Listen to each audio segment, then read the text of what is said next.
Hello, ഇന്ന് August 30 പപ്പുവിൻ്റെ 11th birthday ആയിരുന്നു. അപ്പോൾ പപ്പുവിനെ ചെറിയ രീതിയിൽ സർപ്രൈസ് ചെയ്യാമെന്ന് വിചാരിച്ചു. സ്കൂളിൽ നിന്ന് തിരിച്ചു വന്നതിന് ശേഷം കേക്ക് കട്ടിംഗ് ഇല്ലേ, എപ്പോഴാണ് കേക്ക് കട്ടിംഗ് എന്നൊക്കെ ചോദിച്ചുകൊണ്ടിരിക്കുകയായിരുന്നു. പപ്പുവിനോട് കേക്ക് കട്ടിംഗ് ഒക്കെ രാത്രി ചെയ്യാമെന്നാണ് പറഞ്ഞിരുന്നത്. പിന്നെ ഞങ്ങൾ വേറെ കുറച്ച് കള്ളത്തരങ്ങളൊക്കെ പറഞ്ഞ് അവളെ സർപ്രൈസ് ചെയ്യിപ്പിച്ചു. കുറച്ച് ദിവസം മുമ്പ് ഞാൻ പപ്പുവിനോട് അവൾക്ക് ഇഷ്ടപ്പെട്ട കേക്ക് ഡിസൈനൊക്കെ ചോദിച്ചു വെച്ചിരുന്നു. അപ്പോൾ ആ സെയിം ഡിസൈൻ തന്നെയാണ് ഇപ്പോൾ സർപ്രൈസ് ആയിട്ട് കൊടുത്തത്. പിന്നെ പോളറോയിഡ് പിക്സൊക്കെ വെച്ചിട്ടുള്ള ഒരു ചെറിയൊരു ഫ്രെയിമൊക്കെ ഉണ്ടാക്കി. അതിൽ ചില ഫോട്ടോസൊക്കെ അവൾ തന്നെ എടുത്ത സെൽഫികളും പിന്നെ ഞങ്ങൾ കുറച്ച് ആഡ് ചെയ്ത ചില ഫോട്ടോസും. ഈ ഫോട്ടോസൊക്കെ അവളുടെ ഫേവറേറ്റാണ്.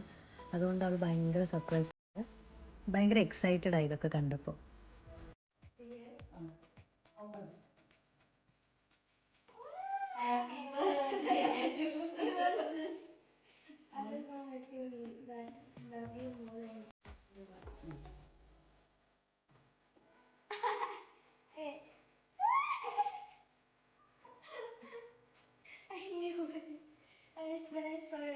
പപ്പുവിന് സുധാമൂർത്തിയുടെ ഒരു ബുക്കാണ് ഗിഫ്റ്റായിട്ട് കൊടുത്തത്.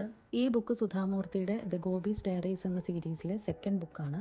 ബുക്ക് നമ്പർ 1ഉം ബുക്ക് നമ്പർ 3ഉം അവളുടെ കയ്യിലുണ്ട്. പക്ഷേ ഈ സെക്കൻഡ് ബുക്ക് ഇല്ലാത്തത് കൊണ്ട് തേർഡ് ബുക്ക് വായിക്കാതെ വെച്ചിരിക്കുകയായിരുന്നു. ഇതൊരു സീരീസ് ആയതുകൊണ്ട് സെക്കൻഡ് ബുക്ക് വായിച്ചതിന് ശേഷം മാത്രമേ തേർഡ് ബുക്കിലെ സ്റ്റോറി റിലേറ്റ് ചെയ്യാൻ പറ്റുള്ളൂ. അതുകൊണ്ട് പപ്പു ഭയങ്കര എക്സൈറ്റഡ് ആയി ഈ ബുക്ക് കണ്ടപ്പോൾ.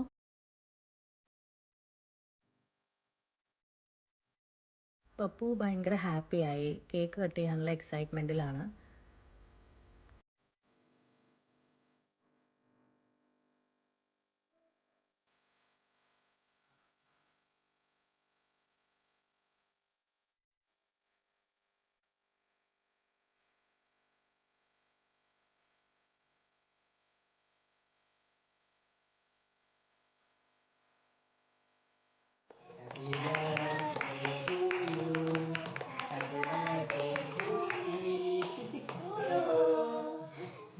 ഞങ്ങൾ താമസിക്കുന്ന കമ്മ്യൂണിറ്റിയിലെ ഒരു ലേഡിയാണ് ഈ കേക്ക് ബേക്ക് ചെയ്ത് തന്നത്. പപ്പുവിന് കേക്കിൻ്റെ ഫ്ലേവർ ഭയങ്കര ഇഷ്ടമായി.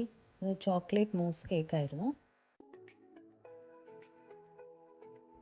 അങ്ങനെ ഞങ്ങൾ ചെറിയ രീതിയിൽ അവളുടെ ബർത്ത്ഡേ സെലിബ്രേറ്റ് ചെയ്തു. എന്തായാലും പപ്പു ഭയങ്കര ഹാപ്പിയാണ്, ഞങ്ങളും ഹാപ്പിയായി.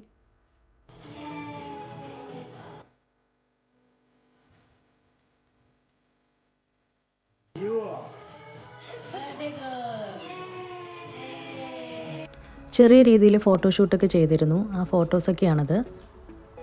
അപ്പോൾ നിങ്ങൾക്ക് എല്ലാവർക്കും ഈ ചെറിയൊരു വീഡിയോ ഇഷ്ടപ്പെട്ടു എന്ന് വിചാരിക്കുന്നു. അപ്പോൾ വീഡിയോ ഇഷ്ടമായെങ്കിൽ എല്ലാവരും എൻ്റെ ഈ ചാനൽ സബ്സ്ക്രൈബ് ചെയ്യണേ.